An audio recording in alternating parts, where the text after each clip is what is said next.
live, you are live.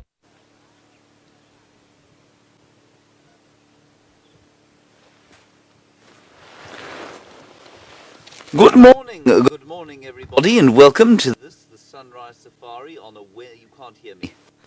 Can't hear me? Just switching got up, yeah. What? Yeah, I can't hear you. Something's going on with the audio. Sorry about this. 1 minute. No, I should be fine. I can see myself. Can you hear me? Okay, there we are. Don't know what happened there, but welcome to it. Sunrise Safari. It's not quite as smooth an opening as I was hoping for. I'm standing here on a termite mound, sitting in the manner that a leopard might, and we've come into the area where Shadow was yesterday at some stage of the day, and she of course likes to lie on termite mounds. She's a 9-year-old female leopard with a little cub that we're hoping to see. I've yet to meet the little cub. My name is James Henry. On camera today is Viam. Viam, give us your thumb. Oh, of course, he's zoomed in. It's very difficult for him to do that.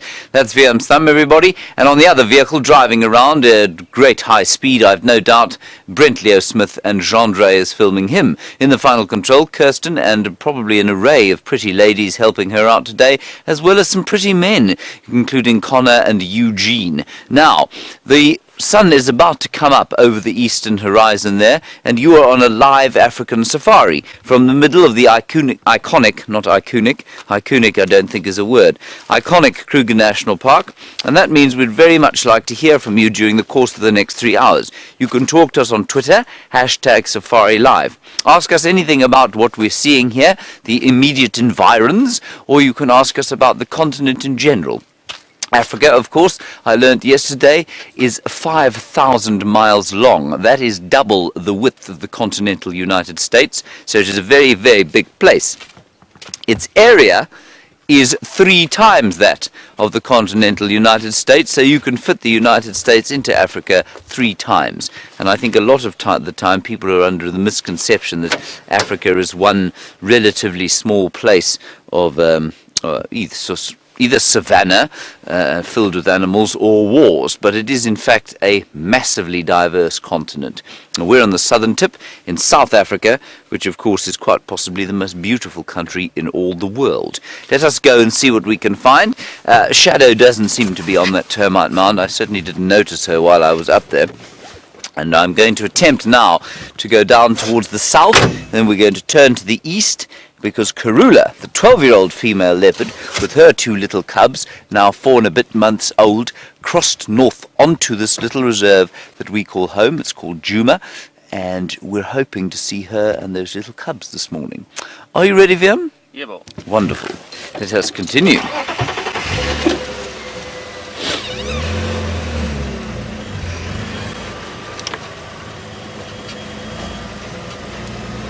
Right, Brent Leo Smith has managed to brake his vehicle even before they went out.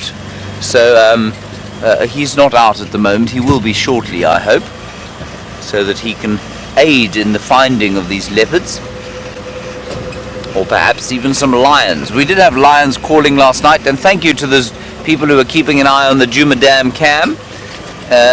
Apparently a female leopard did wander past there at some stage during the night, and so maybe that was Karula, and maybe she was going down to have a drink, and then she's returning to her babies. And apparently many of you did think it was indeed Karula. And for those of you who don't know what the dam cam is, there is a feed which you can find at WildEarthTV, which is a live camera feed of the waterhole, and as this dry season, the winter progresses, it's a really good idea to be watching the dam cam, because of course the winter is so dry. Sorry, there seems to be an extremely loud noise going on in my ear. I was disconcerted by the sound of a female guide out. I don't know who that is. Perchance we shall come across her during the course of the drive, Viam. Wouldn't that be exciting? Yes. You prefer a leopard? Well, fair enough.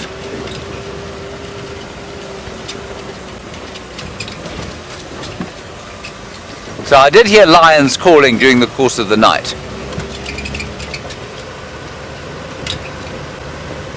Now, a question from Desert Eagle. First question of the morning. Thank you, Desert Eagle. I'm not sure where you're from, so please do tell us where you are asking your questions from. It's always nice to know. Desert Eagle, you want to know if we get coyote or coyote type species out here.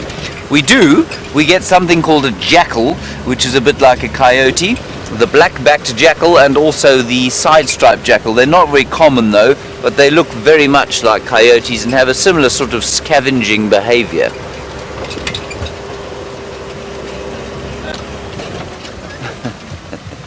We spotted a kudu, everybody. Male, young male in the flush of youth. Magnificent spiral-horned antelope. He's a big fella, that. He probably stands about 5'8" or so at the shoulder. And he's about 500 pounds, you know.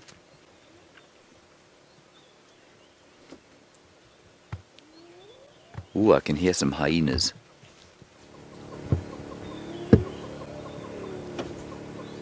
Those hyenas are off to the west of us, just calling their last before the day comes.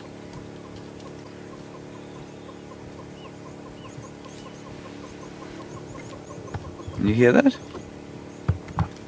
Well, certainly the kudu can hear it. He's a magnificent fellow, he really is. So you can age a kudu from the length of their horns, not the length, the number of twists. And that one seems to have almost 3 twists, so he's probably about 4 years old. It's half a twist every year. So 1 twist every 2 years.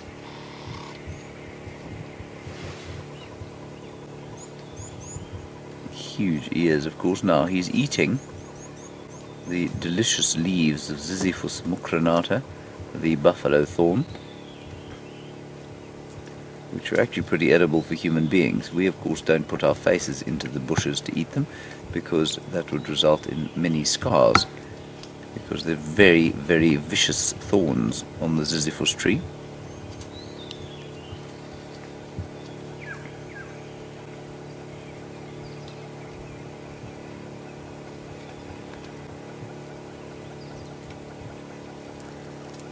Beautiful. He needs to wash behind his ears. He does need to wash behind his ears, doesn't he? He's got very grubby ears. He needs some earbuds, or what you might call Q-tips in the United States. They have to be quite big.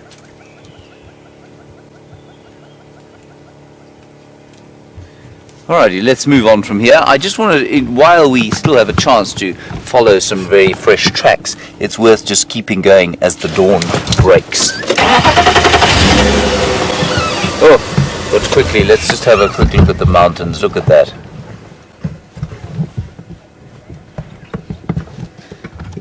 Hello, I walk in the rain from Iowa. Very good to hear from you. You want to know if I'll show you some lion cubs today. I walk in the rain from Iowa. I would love to see some lion cubs, so certainly we'll pop about to Buffelshoek Dam, where that pregnant female seemed to be about to set up a den, and we might be lucky. But remember, and there could be another little den on the reserve at the moment.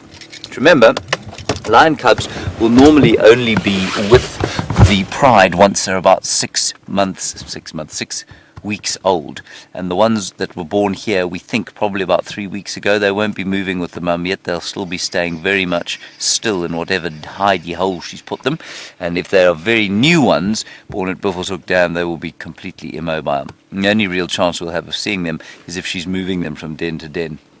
And sometimes you do see these females walking across an area with a little cub dangling from their mouths, sort of looking like this, but totally still. And we might be very lucky to see that. Thank you, I walk in the rain. Let us continue.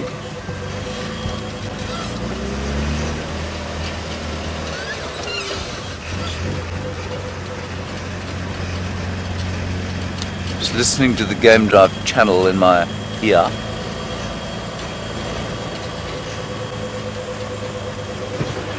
Nemo, you've given us a lovely update, which I had realized but I hadn't made mention of. Sindile was seen yesterday at Arathusa by two of the guides, I think as the afternoon drive was closing, I think. Anyway, he was very nervous of the vehicles and he skedaddled off to the north, but he's fine and seems to be doing very well. Now Sindile, for those of you who don't know, remember I mentioned Shadow earlier, 9-year-old female leopard. Sindile was her son from the previous, her previous litter, and he made it to a year old, her only cub that's made it that old, and then he caught a rabid dog. Yes, I did say rabid dog, that's what he caught, that had come onto the reserve from somewhere, and so he was sent to rehab. Really, he was sent to rehab, and he spent 8 months in rehab, and he showed no signs of the disease, so they released him again.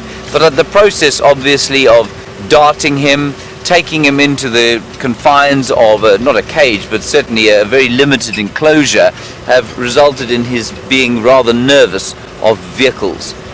And so we're hoping that he will rehabituate to cars, and certainly by the time he left, he was completely comfortable around us, and even on foot. We could go and view him on foot, and he would just kind of sit and watch us. I wouldn't try and do that too much now, but he's back in town, and we're hoping very much to show him to our fans on Wild Earth very soon. There's the sun, Liam. Do you see it? It has peeped up over the eastern horizon.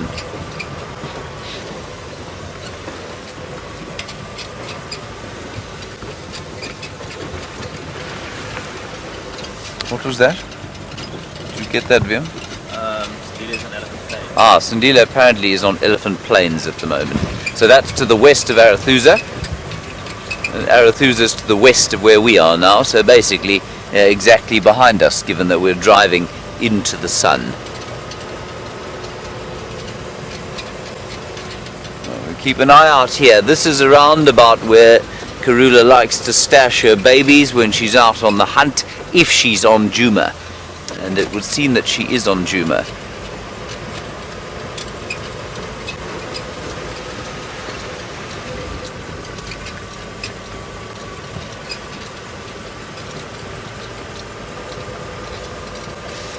Tammy, nice question from you, thank you. You want to know if there are any differences or how we tell the differences between all the cat tracks.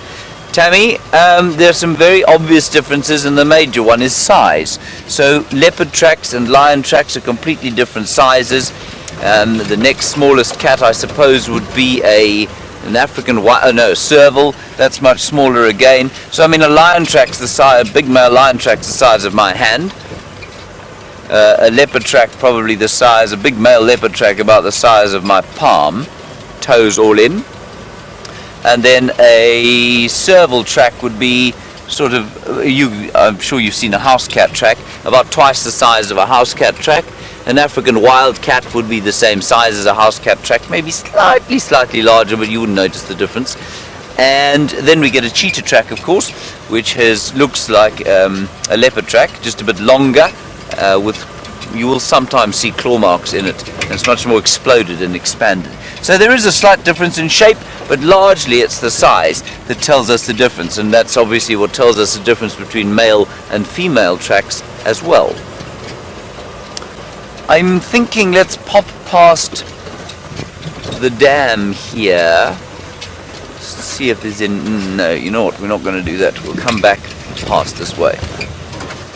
I'm just interested that Karula would have gone all the way up to, the Djuma Dam. She could have had water down here. She may have just been patrolling though, so I don't know. Let's just have a look-see. If there are any tracks around here, and we'll go around to Treehouse Dam. Would be so very nice to spend the day, or certainly the morning, with her and her two little babies. Liam, would that excite you? Yes. Liam, what have you got for picnic this morning? Banana. Pear. Very nice. Naki.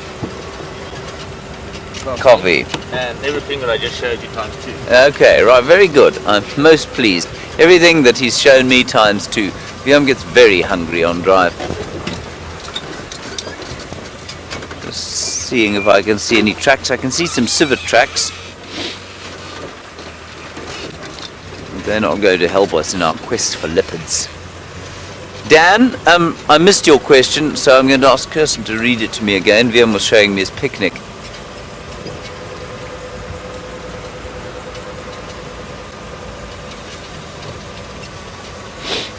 Dan, you say you hear a lot about baby animals and you want to know if there are many times that we see live births on drive. No, not often at all. Certainly not with the cats and the dogs and the hyenas. They give birth in privacy, and so we wouldn't expect to see them.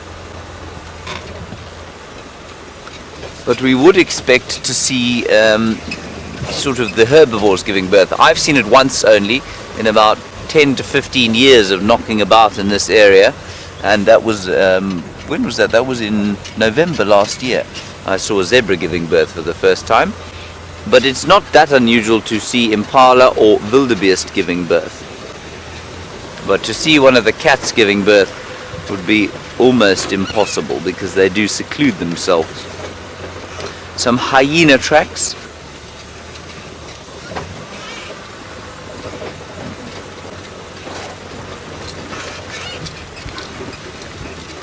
Go down this way. Some white-tailed mongoose tracks. None of which are very obvious, so I mean if I see an obvious one I will show you. Oh, it's getting a little chilly down here, Viam. We didn't get a weather report. Kirsten, what's the weather report?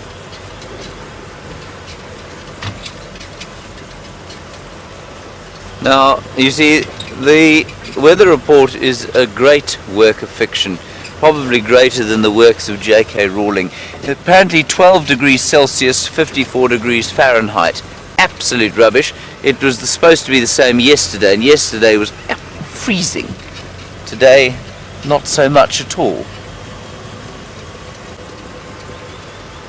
So I think I'm going to have to ask Kirsten to find a different weather site, because the current one is just a great load of lies. What have you got? Egg.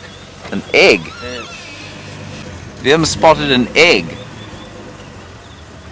Really? No. No ways.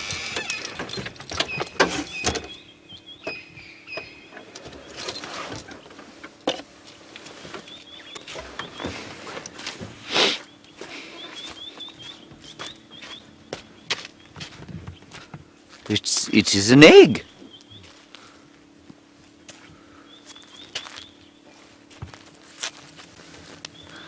I imagine this is a Franklin egg, everybody. We'll have a look at the bird app now and just check if we can see. I'm not going to touch it because I don't want it to be disturbed, but it looks to me like it's been kicked out of where it was, and probably a little depression in the ground here. There's not many scrapings around here, but perhaps it was here.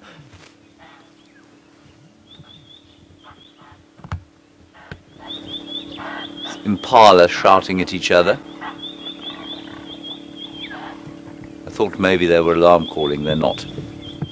So what a Franklin will do is come and sort of scrape a little sort of very slight depression in the dirt and lay the egg, and it will then sort of sit, but not normally out in the open like this, so that's quite interesting. I don't know, I mean that's very vulnerable. Mongoose will come and eat that if they can get hold of it. A very little bonus for a mongoose to get an egg like that, and I know that there's a troop of mongoose that live in the termite mound over there. So that's quite interesting. I'm not sure what happened there. Let's consult the bird app while we find our leopard. Right, I've replugged in. A quick look here. Oh yes, come on now, technology. Francolin.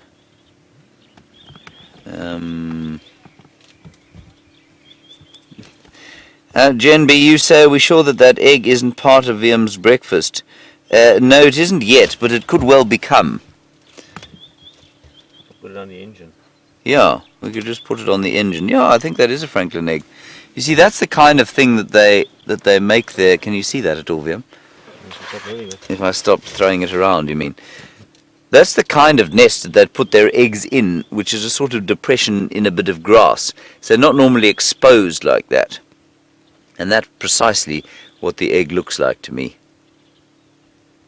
So I think that probably is a Franklin egg. How it got to where it is, I don't know. I suspect quite strongly it's not going to survive to adulthood.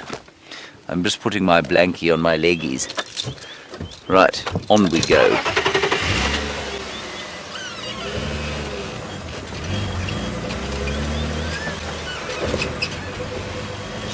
Do you think we go towards Twin Dams or towards Treehouse Dam?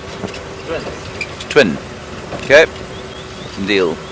So, just to sort of orientate you slightly, Karula was seen basically in that direction over there. That's where the Djuma Dam is. And she was seen coming north out of Little Gowrie yesterday evening before drive ended. And so we're going to go kind of and survey the area between and just make sure that she hasn't crossed over this area. She does like Treehouse Dam, which is off to the other side, but I think let's go with Viam's instinct. And that way, if we don't find her, I can blame him, and if we do, I can claim credit for asking him. I think that's a fair arrangement, don't you, Viam? Absolutely, I agree.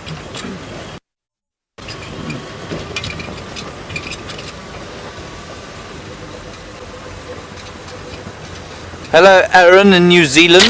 Welcome to it. I guess you must be almost in Friday in New Zealand. You want to know which South African animal has the most subspecies? Which South African animal has the most subspecies? You mean actually occurring in South Africa? I think there probably aren't any. Except maybe the blesbok, which is Bontebok has a subspecies of the blesbok, and those are, I guess, they're two different subspecies of the same animal. But I guess something like a giraffe, which occurs in South Africa but then has many subspecies outside of South Africa, could be a good one. So giraffe have 9 subspecies. Leopard have 9 subspecies as well, distributed throughout the world. But for the New World. Duikers? They got lots of subspecies. Do they? I think there are lots of different duiker species. I thought you'd seen some duikers.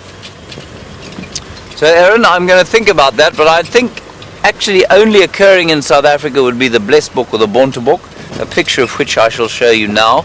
I'm not seeing any leopard tracks at the moment. Luckily I have our finest tracker cameraman with me, so he will be scouring the landscape. It's getting a little chilly as we head towards Twin Dams, isn't it, Viam? It is the coldest route. I'll be most impressed if I don't drive off the road while attempting to read a book.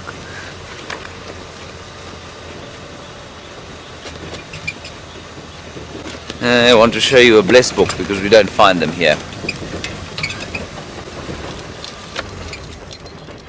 So let's just stop over here and have a little bit of a listen. Right, there's the hartebeest, many hartebeest.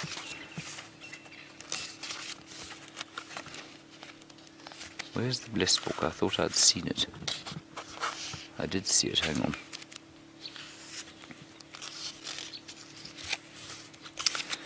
I know this is very entertaining to watch me hack about here. There we go. Blesbok, bontebok. So that's him. That's them there. And as far as I'm aware, those are the only 2 subspecies that actually occur only in South Africa, if you know what I mean. So I mean, if you look at something like this sesame or topi, they're found throughout Africa in different subspecies, but only one subspecies is found in South Africa. So Aaron, I hope that answers your question. Very nice. You might be wondering whether I have something growing out the front of my head. I do not. This is where Gendre has decreed the microphone must live, and while it does look slightly ridiculous to have it in my head, it probably looks slightly less ridiculous than it is now. I did strap it to my chin yesterday, and some very kind person put a screenshot up of me with it attached there, and I looked very like Abraham Lincoln. And Merrick in Buffalo, you want to know if I am becoming a unicorn. You thought this might be a hornbud. Lois, sorry. Lois, no, not a unicorn just yet. Let's carry on up the road here.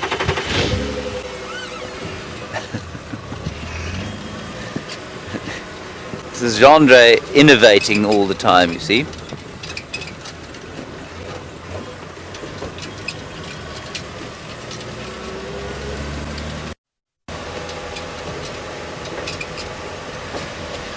Right here.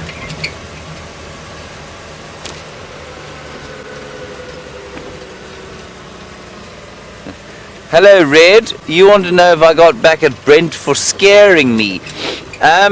Everybody, Brent scared me the other day. He came running out from behind a bush, and he made a big noise like a baboon.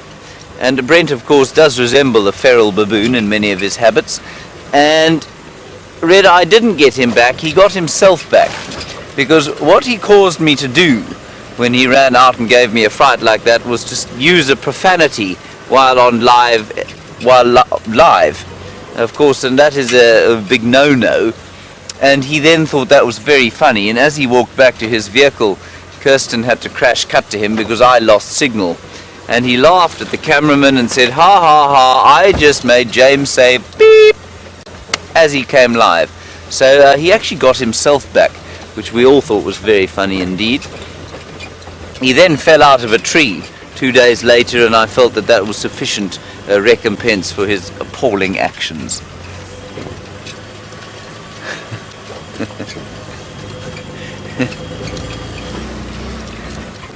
I also don't have a voice quite as loud as Brent. Brent could easily be employed as a foghorn on a tanker.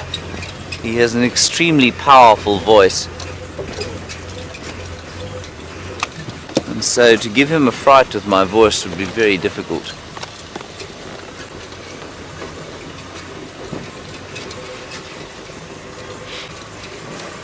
Now I'm driving so slowly along here because I'm hoping to see Karula's tracks. This is round about the area towards which she began to walk, we think, from the indications on the Djuma camera. Now it's almost impossible to give a completely accurate description of where an animal is moving when you see it on the Djuma dam cam, but we think it's around here that she came. Right, Brent Smith is finally up and running. He's fixed his car, he stopped braking it, and he'd like to say hello to you. Welcome to the Sunrise Safari. Now, I do apologize for my tardy, very tardy start this morning. Now, of course, I have no blame on this. Firstly, we had a little tech issue. The tech team is so amazing, they fix it quickly. But my cameraman, on the other hand, I'm at a loss for words. And then couple our cameraman Gendre with Chelsea, they're about as incompetent as, let's think about how to put this, about as competent as an elephant in a Tupperware store. So I've now done 2 trips backwards and forwards across the quarantine clearings for hard drives, for various other things that I have no idea what are used for. And of course, I just want to go find some animals, which we're going to do now. And I think what I really think is that I've apart from being late and not being able to go follow animals when I want to, I've been called a feral baboon by James. My very elegant dismount from the tree has been mentioned 3 or 4 times, which I'm going to cover shortly. Well, when it goes about baboons, I think I'm a bit larger than any baboon that's ever existed. However, James Henry is about the same size as the large male baboon. He just lacks the large canines. But now we are leaving Chelsea and the hard drive to go do something. I'm not sure. Jean-Andre is now trying to be nice and keep the camera away from Chelsea. See, Chelsea, why are we late today? Chelsea, the camera's on. Chelsea's running away. Okay, let's go find a leopard. So that is my mission for this morning. Apart from having a bit of fun with James, we're going to go try find that female leopard that appeared on the Djuma dam cam. So we often speak about thinking like a leopard. So this morning I thought I'd take it one step further. I'm not only thinking like a leopard, but I decided to dress like a leopard. So underneath my many layers from the cold, I have my very special leopard shirt on. As you can see, there you go. I have rosettes on today, and hopefully those rosettes are going to bring us a little bit of leopard luck. And of course, this is Safari Live. We're on a live African safari, and you can also ask us a few questions if you would like, and you can do that by using the hashtag Safari Live. And of course, we're all very excited. This weekend is going to be it's our first TV shows of the year, I think, Jean-Andre? Yes, our first TV shows of the year, and very excited for the Father's Day weekend special. Now, of course, Father's Day is a wonderful day, and being on safari, I'm very lucky in the fact that I've spent many, many hours on safari with my dad, and he's actually taught me a lot about what I know. And my reading of elephants, I think, is almost exclusively from spending time with him as a kid and a teenager with elephants. And my dad has an amazing understanding of elephants, and fortunately I managed to pick up on quite a lot of that. So very excited for Father's Day, and for me this Father's Day is going to be very special, that we're doing our first TV shows, and my love for the African bush and a lot of my knowledge comes from my dad. So very, very excited. And strange enough, my dad doesn't ever watch the show. So while we're out on drive, he's doing the exact same thing at home. He is out in game drive. So every day is I know it. While I'm looking for leopards and lions and things, he's doing the exact same thing at home.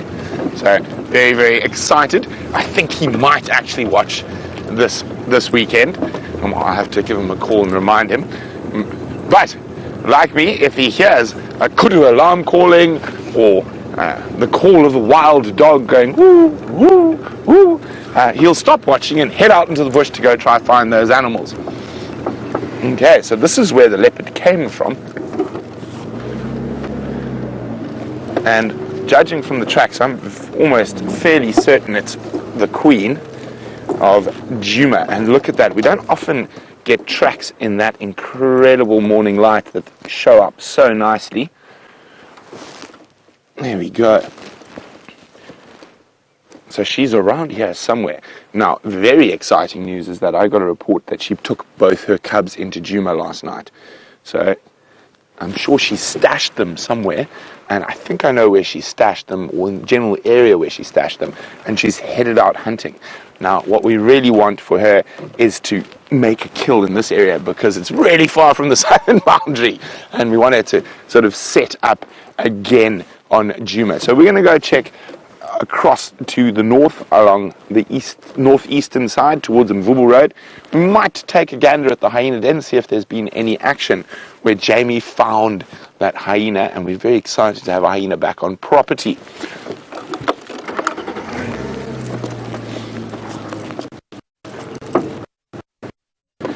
Now,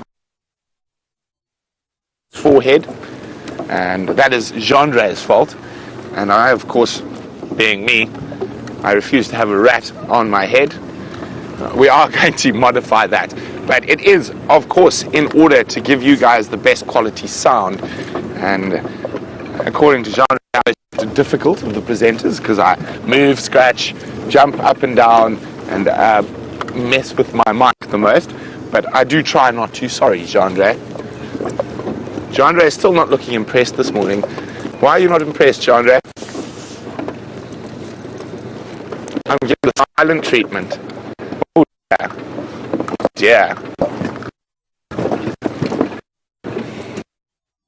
So, we're going to go check towards the north. While we do that, let's go see what the very funny, but sometimes very unimpressed, James Henry has to say.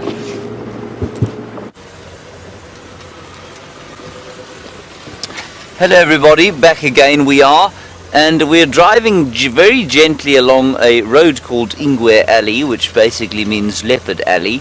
I've seen leopards around here many times, and this is sort of the direction in which we thought Karula might be coming. No one has seen a track of hers yet, and Taxon is not out. Oh shoot. You're right, Liam. I nearly swore again. Are you okay? Yes, I am. I didn't stop. There's an overhanging branch.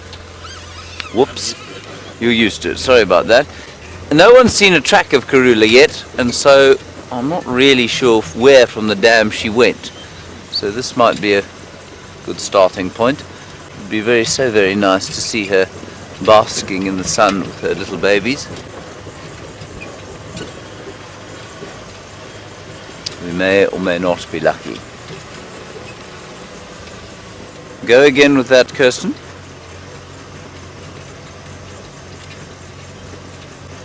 Oh, okay, so Brent did show you some tracks of hers at the pan, but after that we don't know where she's gone. Now I must tell you that I did get out of the vehicle briefly while you were away, and I created a very nasty damage to myself. Yeah? Shall we show everybody? This is not for sensitive viewers.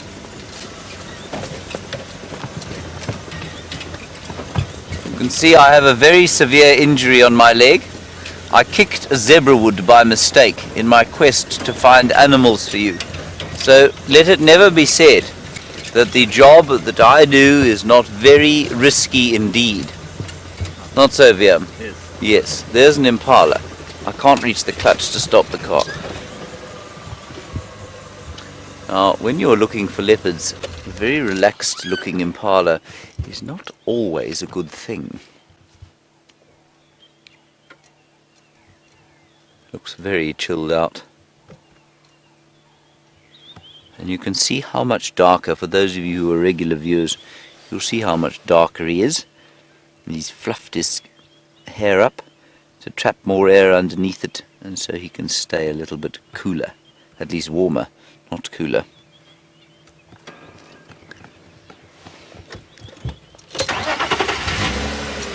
Viam, of course, has done first aid training course. Viam, have you ever actually administered first aid? Because I seem to recall asking you many times before to help me, and you have refused. Well, I killed Brent at one time. You did kill Brent. We did have an emergency. We had an emergency kind of drill the other day, and Brent was bitten by a snake. And towards the end of the exercise, Brent couldn't breathe anymore, so we had to help him. And we put that mask over his face, and we were ventilating him. And Viam unfortunately tilted Brent's neck at the wrong angle, which meant that no air at all went into his lungs. So unfortunately we failed, and Brent died during the course of our emergency. What do we call it, a failure? Viam says he's not sure that that's a failure. It's not actually very funny, that's very dark humour. We have to take that very seriously, Viam. No, at least I know how to administrate air now. Exactly, at least you know how to administer air. Someone like Brent Leo Smith.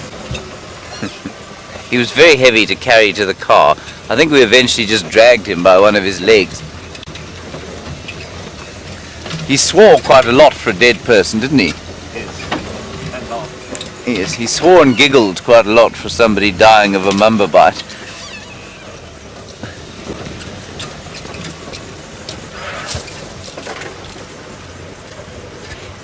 Yeah, I can't see any further tracks around here, but we might be lucky.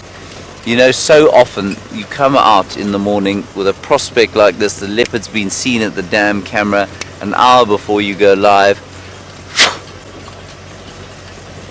Niggies.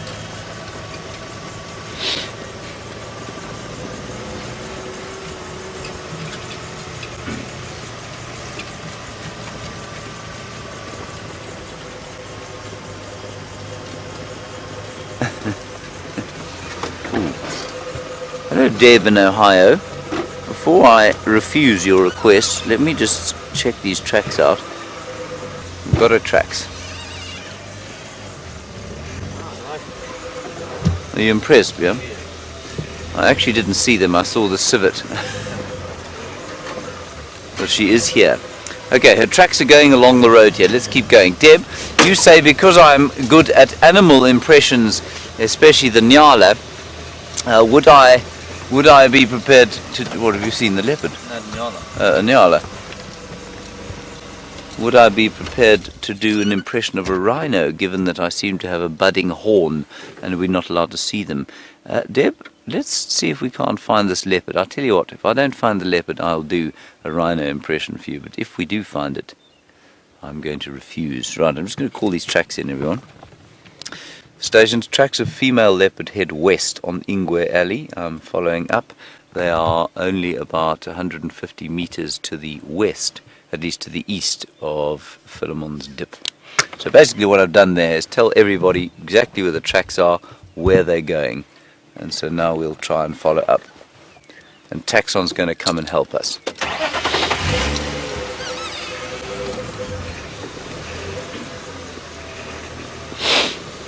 Let me just check if the cubs are still here. Well, the cubs are here, they're not.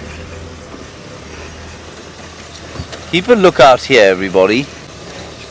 I wonder if she didn't go and have a drink, having left the cubs around here, maybe with a kill. I vote for Milkberry.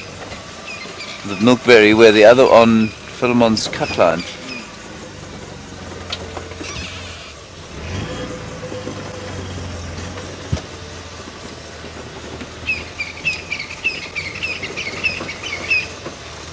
So I think she may have taken a shortcut down here.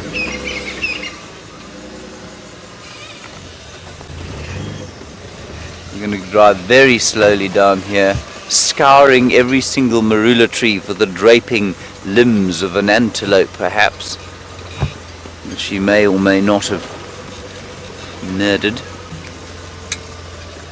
But she's also very close to a very secluded drainage area here.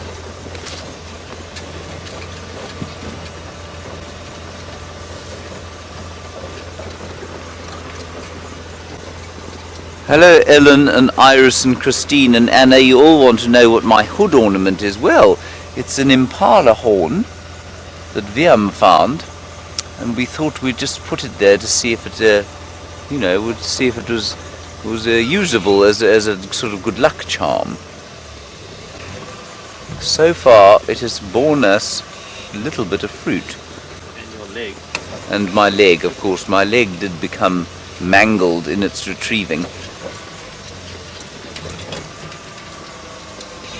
Alright, let's see if she pops out onto the road here. I wonder if she's not in the drainage line there.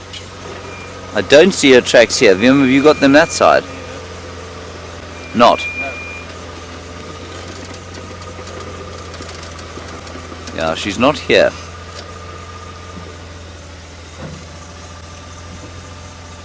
Oof, I've got a feeling she's not far away, everyone. I don't think anyone's driven down here today. Let's just check in the drainage line here. Right, what I'm going to do is just go for a little wander through here and see if we can't pick up some of the tracks. While I do that, let's head across to Brent and get an update from him.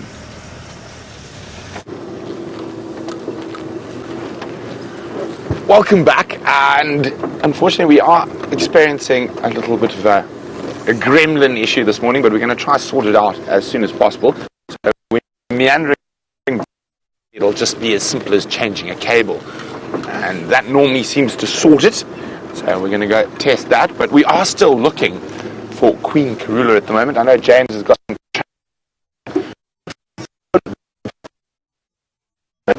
Do a check around here.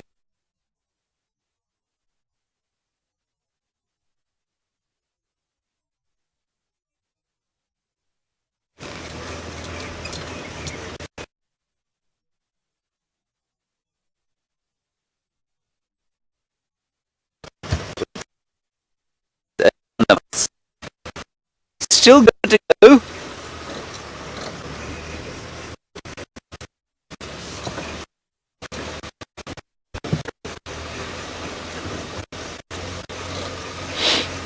So I don't know that she came round the corner here. Just keep looking in all the trees around us, under every bush. She could easily just be lurking around here.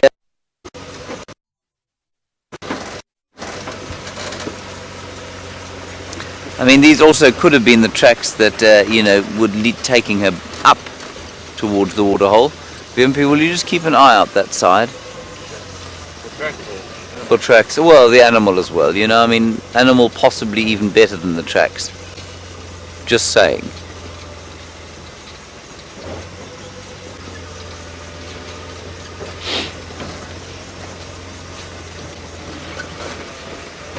There she is. Okay, let me go back a bit. When I say there she is, I'm sure sometimes people must think, goodness, does he mean the actual leopard?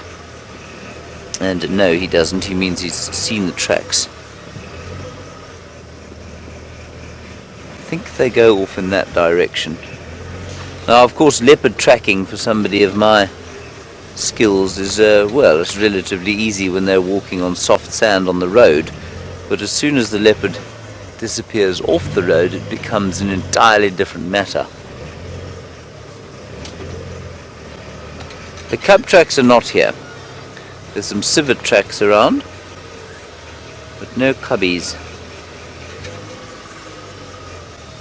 I wonder if these weren't the tracks of her going north. Let's just have a listen. Maybe there's a bird sitting watching her and will alarm call.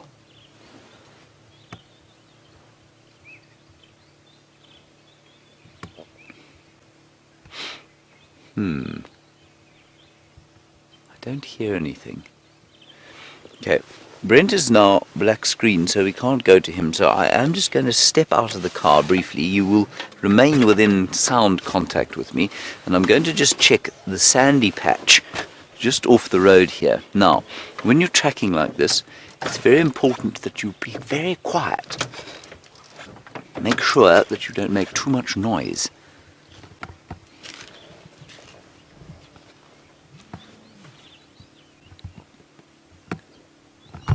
There are some birds alarm calling up ahead.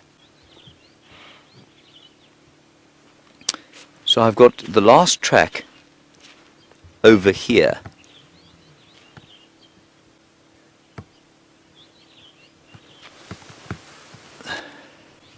So I'm just going to quickly check into this patch of dirt here, and we'll see if we don't pick her up there.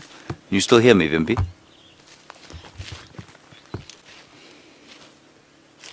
And we just keep an eye out, and we listen very carefully, of course. There could easily be a growl if she sees me, and she has her youngsters with her. Or alternatively, just a rustle in the bushes as she moves away, because that's what she's most likely to do.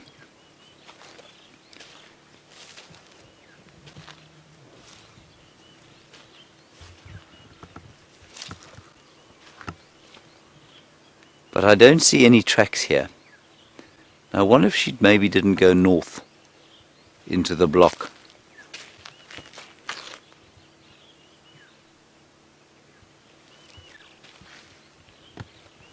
No, I don't see anything here. And the last tracks are on the road just in front of us. But there have been elephants and impala and all sorts of things knocking about this area.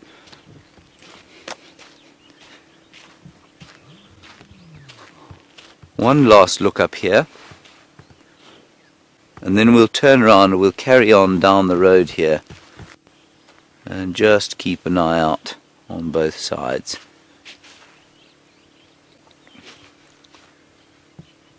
No, I don't see any further tracks here. Leopard they like to use roads, so she may have popped out here, walked along here, and then she would have sort of fed across here, and if she was going that way, an obvious sort of game path like that one over there was probably where she would have gone, but I don't see any tracks of her here.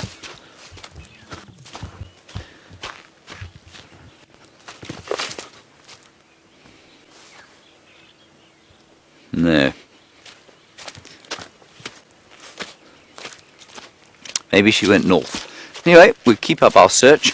As I say quite often, I think sometimes this tracking malarkey, while it puts us in the general vicinity, the actual finding of the animal is often quite filled with luck. Okay, let's keep trying. Liam, you still have not offered assistance to my very severe wound. Right to refusal. And Dr. Debbie, whose title I could certainly use right now in my very painful state, you say maybe I should hang my leg out of the car for a while, and maybe that would attract some bloodthirsty predators. Well, that's not a bad idea, Dr. Debbie. I'm not sure how many predators would see my rather fleshless leg and decide it was a good snack. This is where I heard the alarm calling birds. Sounded like a batis.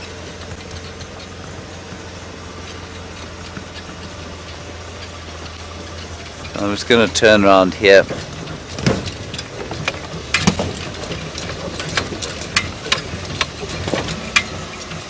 Hello Sandy, you say is there a plant out here that would help with this nasty cut? Yes, there are a couple of plants that people use for disinfectant. I think it's probably best to just leave it though. I'm just trying to think, Ziziphus actually is used as a disinfectant every now and then, and also as a sort of anti-inflammatory, if you like. You can crush it up and then sort of put it over the wound. But I'm not going to chew up some Ziziphus and put it on my wound. I think I'll just leave it to survive. Because of course the redder and more bloody it gets, the more guilty Liam will feel, and eventually he will offer me assistance. Or not. I'm just going to call these tracks in again and just announce that I don't know where they've gone, and then we're going to go down there. Justin, you want to know if there has ever been an emergency with a safari guide and or a tourist. Yes, absolutely, there have been many emergencies. They're not common, but when they happen they tend to be very well publicized and, you know, difficult to, well, you can't keep them from the public eye, I suppose. They're not common, but they do happen every so often, just by the very nature that you live in an area that is quite remote. Most commonly, though, quite interestingly, when emergency medical services are called out to these lodges or to these wildlife areas, it's because somebody's had a heart attack or a stroke. So in the same way that the most medical emergencies in the towns are probably heart attacks and strokes combined with car accidents. We don't have car accidents here. Far more people are affected by diseases that would have affected them anyway, like a heart attack or a stroke, than they are by an animal sort of attacking.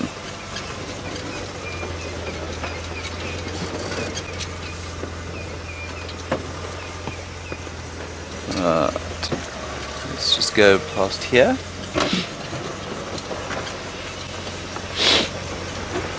Right, we'll watch carefully to see if our tracks don't pop back out onto the road. I wonder if she's not inside this drainage system here. I see her there. I suspect she'd be in the sun at the moment, given the temperature. No, nothing in there. A leopard, of course, can hide almost entirely in plain sight.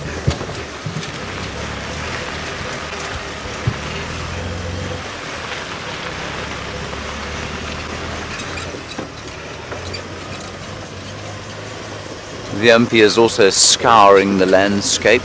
Brenty, I'm afraid, is really struggling at the moment with his signal. He's got no signal. So they are trying to fix that situation. Just call this into Taxon quickly, because he does have a tracker on the front of his car, and Fanuti is a very good tracker. Tax, do you copy? We'll just keep looking in here. Taxon and go. Tax, I couldn't see where those tracks went north or south of the road, but they didn't come out on Philemon's dip. So I don't know if you're going to come into this area, but yeah, I don't know whether they went north or south.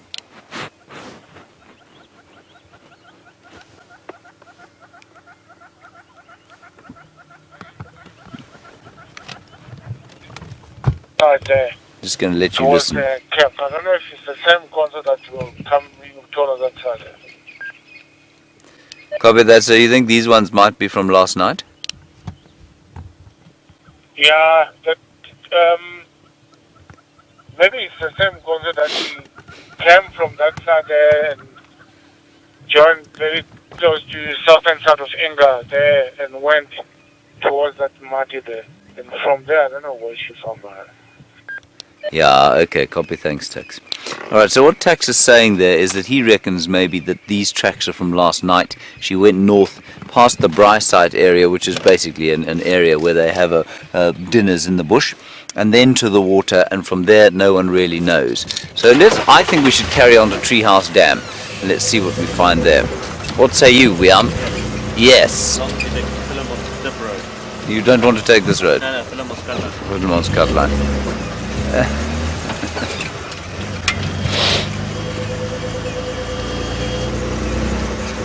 Now, Joey in Australia, you would like to know what the biggest kind of prey Karula will take is. What's the biggest prey a leopard like Karula will take? Well, she weighs about 45 kilograms. That's about 100 pounds.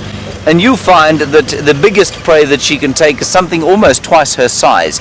An adult male impala is the biggest she does take, and she does take them fairly regularly, especially during the rutting season. And during April and May, she took a number of adult male impala, especially while she was feeding her little babies, or while she was lactating and therefore having to eat a lot. And so she would regularly kill a 70 kilogram or sort of 160 pound animal.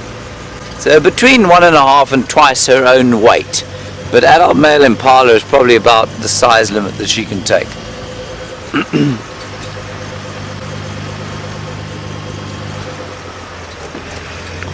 Righty. But that's, I mean, and she'll actually be able to hoist that up into a tree, which I think is utterly remarkable. I mean, and most of us find it difficult enough to do a sort of pull-up on our own, let alone carrying something our own weight.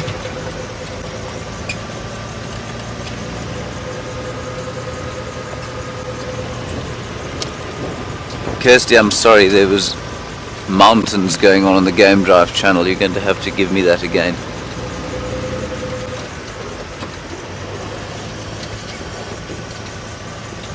Oh, Gremlins General. Hello, Gremlins General. Wonderful Twitter handle that. Where are you in the world? It'd be lovely to know.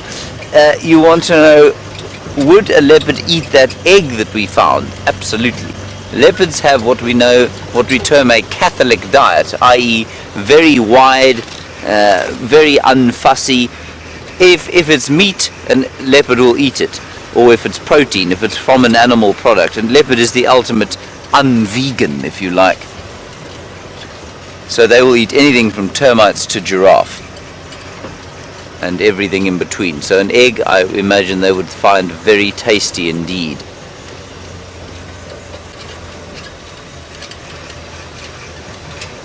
We're just going to drive very slowly down here, and then we might can this area and head towards Buffelshoek Dam, where of course that lioness we think has been about to give birth, and that would be very exciting.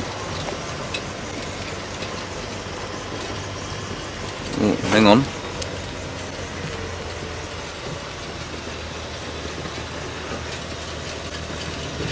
Sorry, one sec. Go ahead, Tex. Young my daughter looking for shade in the car. Where's that, Tex? Bridge Road, just north of the retail exit. Okay, copy, thanks, Tex. I'd like to make my way there. Yeah, he's heading straight east. Copy that. I'm on my way. Have you got visual? Is he relaxed? He's not sober, but yeah, he just... Sindile. going straight east. Sindile, everybody. Okay, copy. I'm going to come there as soon as I can. I'll be there in 2 minutes. That's a lie. Not unless I've got a jet plane will I be there in 2 minutes. Okay, he's heading east. It's Sindile. He's on Aubrey's Road. It's quite far from here. So we're going to drive quite quickly, everybody. Hold on tight. Now, ideally we would of course link to Brent for this speed, but because he can't actually be with you, you're going to have to put up with the speed. I don't want him to cross out of the area, and I think he's going to be quite difficult to follow.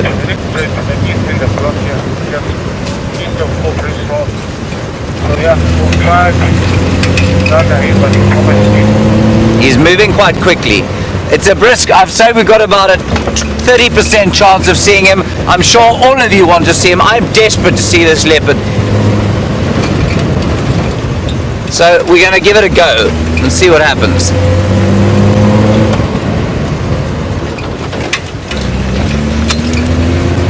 It'll be so nice. Liam, would you be excited to see him? Yes.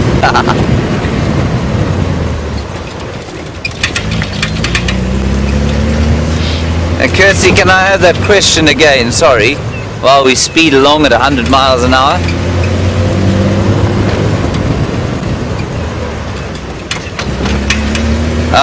Travis Jackson, you say, what's my favorite wildlife to track? Travis, interestingly, rhino are probably my favorite wildlife to track, and that's because they're not very hard to track. And I'm not very patient, you see, and to track a cat through, say, the block when they're not on the road, I love tracking rhino because they're a bit easier to track, and I've had some wonderful rhino tracking experiences, and you can get really quite close to a rhino without it noticing you, and I've had some unbelievable on-foot experiences with the rhino, and so I guess that would probably be my favorite animal to track, Travis.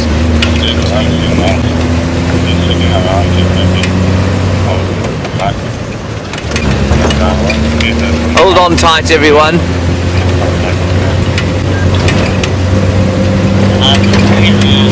At least we're getting these kind of teething problems out of the cars before the TV show. And for those of you wondering why we're not being regular about our shows at the moment, the afternoons have been allocated to private rehearsals at the moment. Excuse me. So we're doing 2 shows for the Father's Day weekend this weekend. For our first 2 hours of our normal afternoon safari, so 3 o'clock Central African time, and we're going to do those live to Nat.Geo Wild in the States, which is very exciting indeed. But we need to be really on top of our game, practicing things like ad breaks, and we've got 4 feeds out, so we'll be in the tent. There's the tent as we go past it now. On quarantine, Jamie and Brent will be in the car, Steph will be on foot, so we've got 4 feeds out, which is fantastic. We may even have a rover going, which will be really exciting. And the rover, of course, is a little sort of robot. A remote-controlled robot with a camera on him. Is a really low angle. So that's what we're going to be doing this weekend. We're not that far now. Tax, I'm at Gallagher Shortcut Junction. Is my best approach still Aubrey's Road? Jim, he went straight east. We're in the block now, going sort of more towards Calago, shortcut. But very thorough out here, Okay, copy. I'll still come to Aubrey's. He's in this block here, everyone. I don't know if he has... Jim, there's another gate that we follow that Gala in the block here, which is heavy. All right here, but I will suggest best approach, go... just east of Bridge Road. Okay. Stand right there. Standing now to the south. Okay, copy. I'm in that area right now. I'll just get to just east of Aubrey's Road and I'll stand by. He's turned towards the road, everyone. He was going east, now he's turned south towards the road. Oh, this will be very, very special. This little fellow was my very favorite. Alright, Brent is back up and running. Let's go and find out, get an update from him as soon as we see this leopard. As soon as we see him, we'll cross to you. So hopefully all our tech issues are, we might gonna go sneak in front of James. He doesn't know where we are. So we're also gonna hang around that area because I know how excited everyone would be to see young Sindile for the first time in many months. Actually, probably since the first time since we saw him. Genre is about to sneeze and making really funny faces. He swallowed an insect.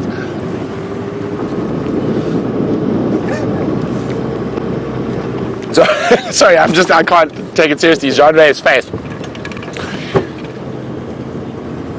But we're gonna just hang around the area. Maybe we can sneak through as well. Oh, he beat us. Apparently he's moving straight towards James. And so we're gonna sneak in as well.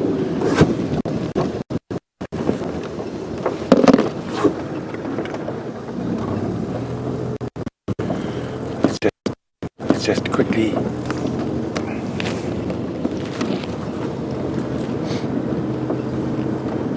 So we're going to try sneak in there as well. Tax, I'm also in the area, but as soon as the next person who wants to come in comes in, I will move out. Okay, we're going to go across to James. We're just going to jump in ahead and try and get a nice shot.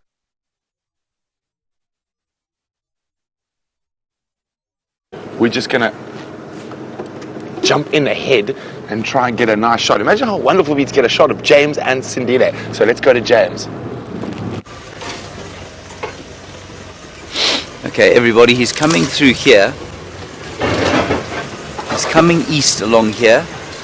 And Aubrey has got sight of him. We are in some very thick bush here.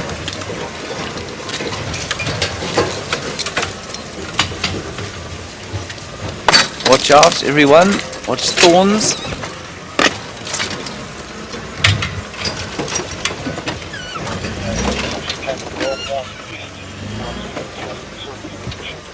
Okay, we need to go east now. But I can't get to the east from here. Yeah, we're going to have to go through here. Watch out, VMP. Copy that.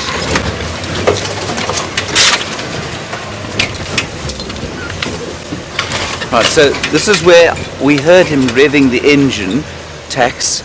So he's somewhere around here. Is that not him there?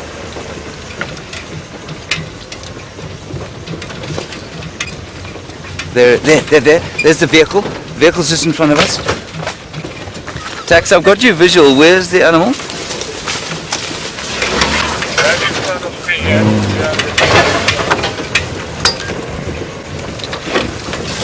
Just in front of Tax on there. I know this is a bit noisy, everyone, but really it's worth it.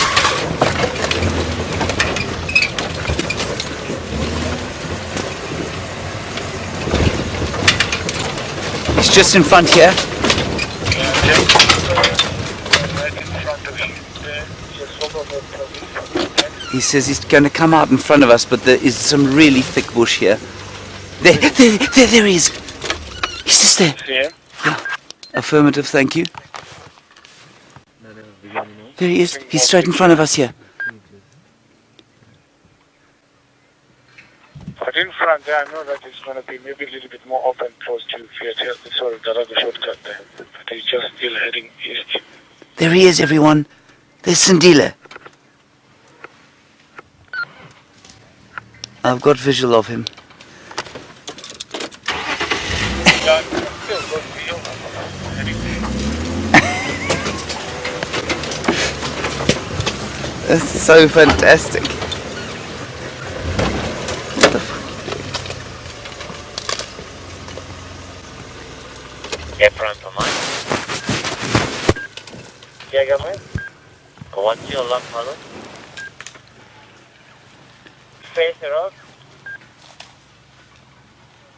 Copy, Malo. Settle? Yeah, I'm by the bumper. We're just going to try and get through here. I looked, but I'm just staying near the area. Young, Yali. Brent's just gone past us. I don't know where the leopard's gone now. Drag marks, Malo.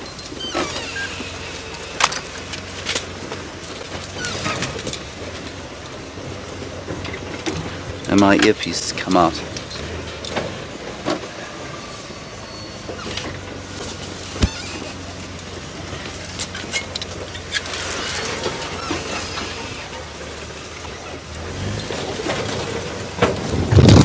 He was just coming through here, everyone.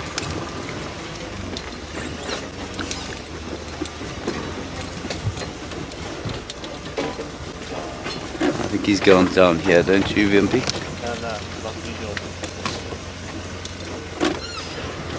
Let's go down here.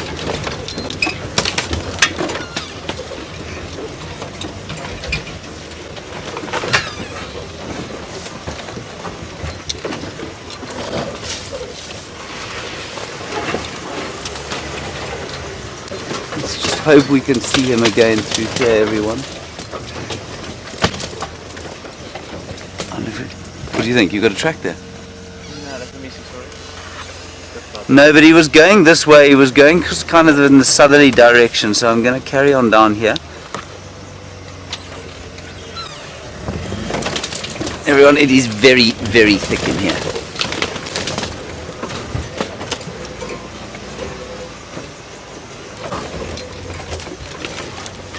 But we saw him, everyone. We saw Sindile. And I don't think he looked too nervous at all. I think he's getting used to the vehicles again.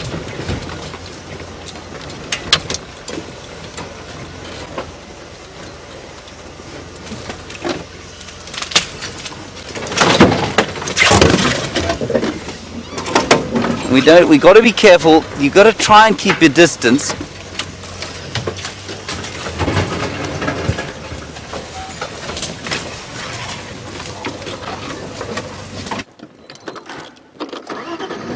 Look at this, Sindile, and he's in one of the most difficult blocks, and I wasn't actually trying to steal James' sighting. We're just trying to give him a hand, because leopards can disappear so easily around here. But isn't he looking well? That's my first sight of him since I saw him in a tree with a dog.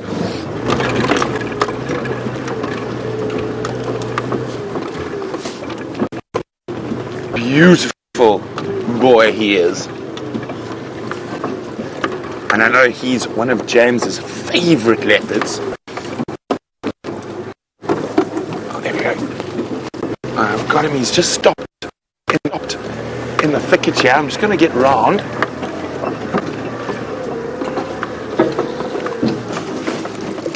How's that? Forward.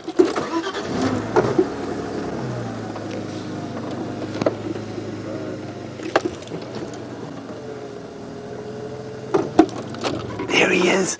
Isn't this exciting? For those of you who are not sure who this is Shadow's only cub to survive to adulthood. But he has had a really tough life. He attacked and caught a dog that tested positive for rabies and then ended up in quarantine for nearly a year before being re-released. And since then, he has been wandering all around the Sabi Sands. And isn't this exciting to have him on Djuma?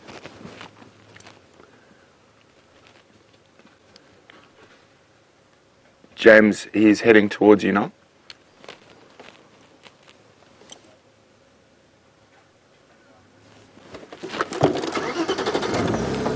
We're going to try to stick with him. This is a very, very thick block.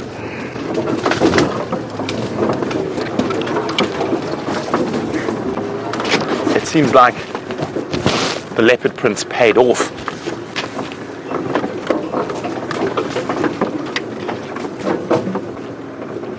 I'm just going to be on the radio with James quickly. James, do you have my audio?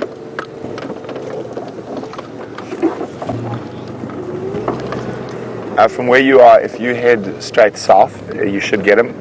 I might lose him behind this thicket.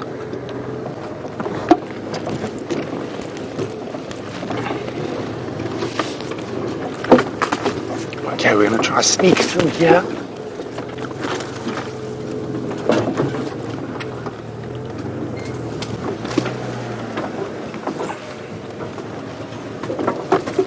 You got him through that gap there, Chandra. There he is. Wow, he's grown so much.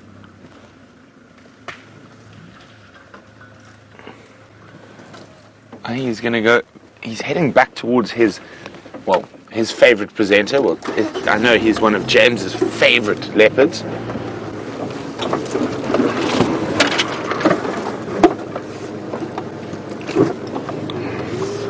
As you can see, this is a really difficult area he's going through at the moment. But it looks like James is right there, and it looks like James might have a view. We'll find out in a second. Okay, quickly across to James. There he is, everyone. What a profound... gee whiz. This is just fantastic. I don't know if we have maybe lost sound or something. But this is just amazing. Look at him. He's in good condition. He looks like a typical young male, but for his obvious necklace, of course. Which it's one of these collars that falls off itself.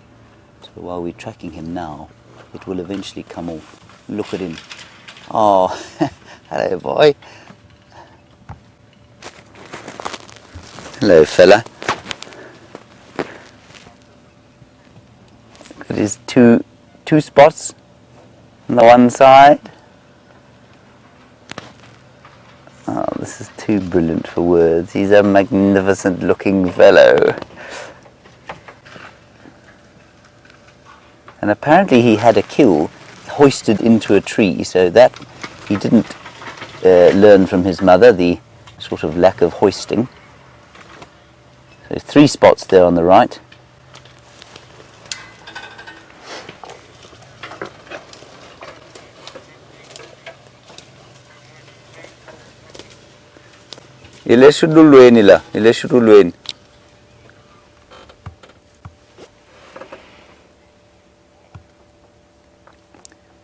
Look at him. He spotted something, everyone. He spotted something just behind us.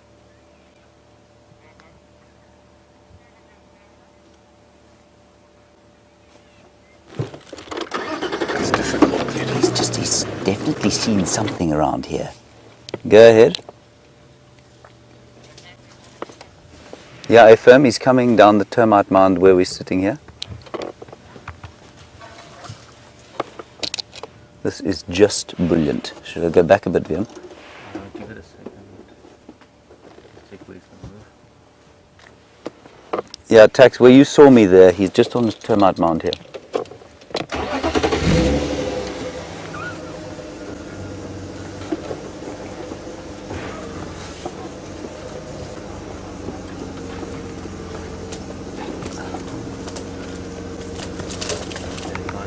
He's lying down now. Just going to go back a little bit here.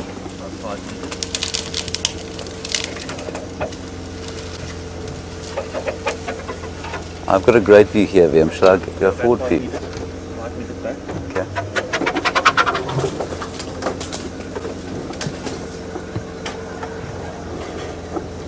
How's that?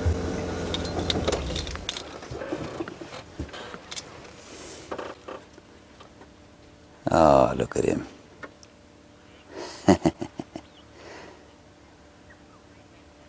This is just fantastic. And what a joy to spend a bit of time with this fellow. So, just to recap for you everybody, little Sindile here is, he's just about 2 years old now, and he had to go into rehab because he caught a dog.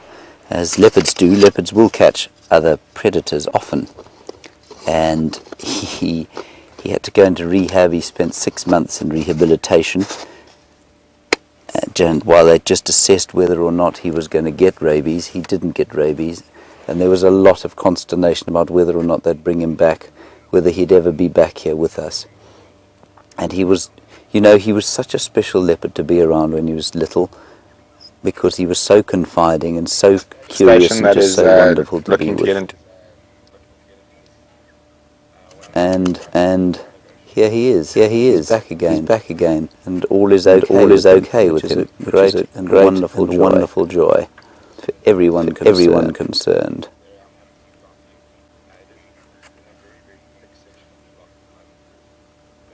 Let's try and get one nice picture of him.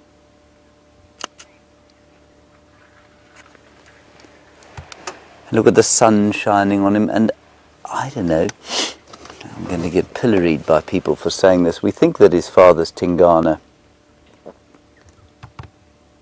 Pink nose, he's got 3 spots on his left, our right, and he's got that very obvious kind of grey scar above his nose. I don't know if you can see that.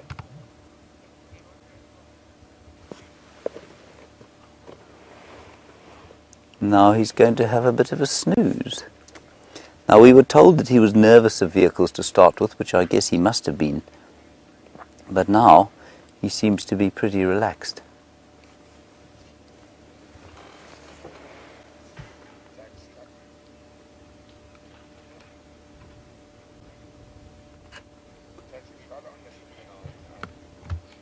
I'm so excited. Now maybe he'll set himself up here. And please take your screenshots, everybody. It's so great to see him. So take lots of screenshots. Let's remember this. Let's celebrate this moment. And lying exactly like a cat should lie, really, isn't he? Yeah, so what I was saying about this collar is that it's self-releasing. It will detach itself as he gets larger. And so it won't be that sort of. It does look a bit constricting, I must say, but that means that it is going to fall off, and he'll get so used to it so quickly. I mean, so many animals can live without limbs, so that little collar, while irritating to start with for him, will be absolutely fine.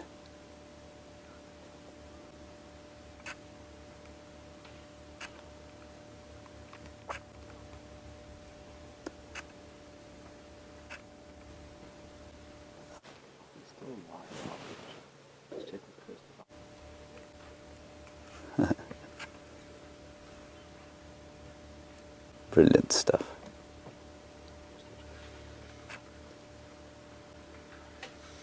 VMP, you quite happy to see this fellow? Absolutely.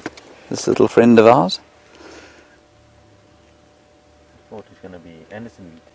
I thought he might be Anderson meat too, but you know what? I mean, I hate to say this, but he looks slightly to me like the Anderson male. Do you know what I mean? Yeah. He's got that sort of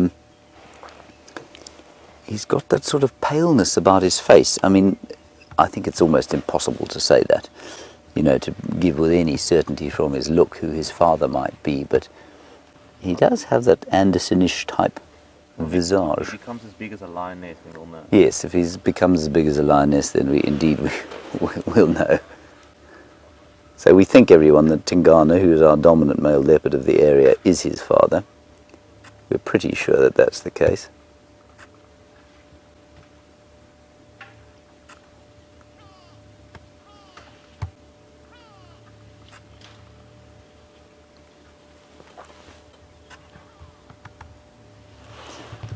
You happy with that shot? Yeah, that's perfect. And Christopher, you say, is it possible he's looking for shadow? I think it's not. I'd love to see them meet up. I don't know what would happen. But you know, he's beyond that stage where he needs to be with his mother.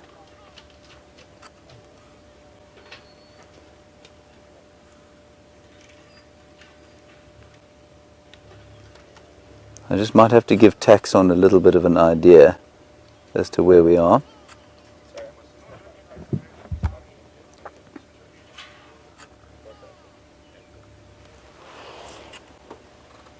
While I just try and help Tax to get in here, let's go across to Brent.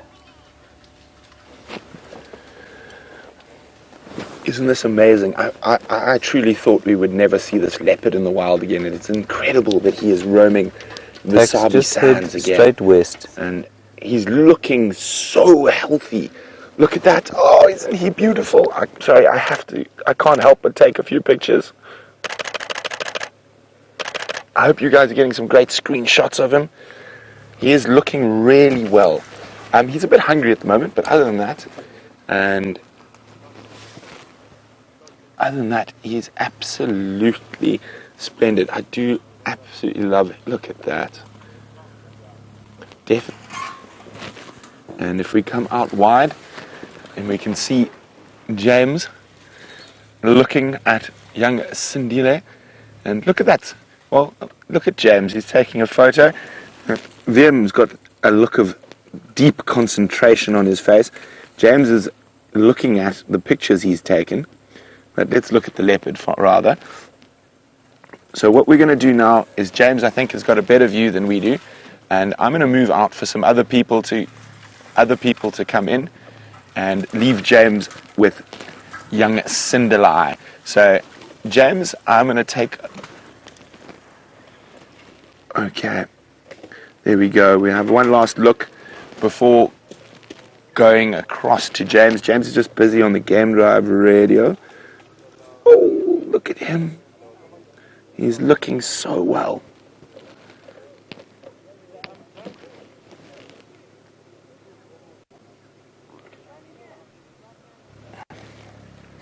So, I think James is off Game Drive channel. I'm going to take over from James on the Game Drive channel. So let's go to James and his favorite leopard.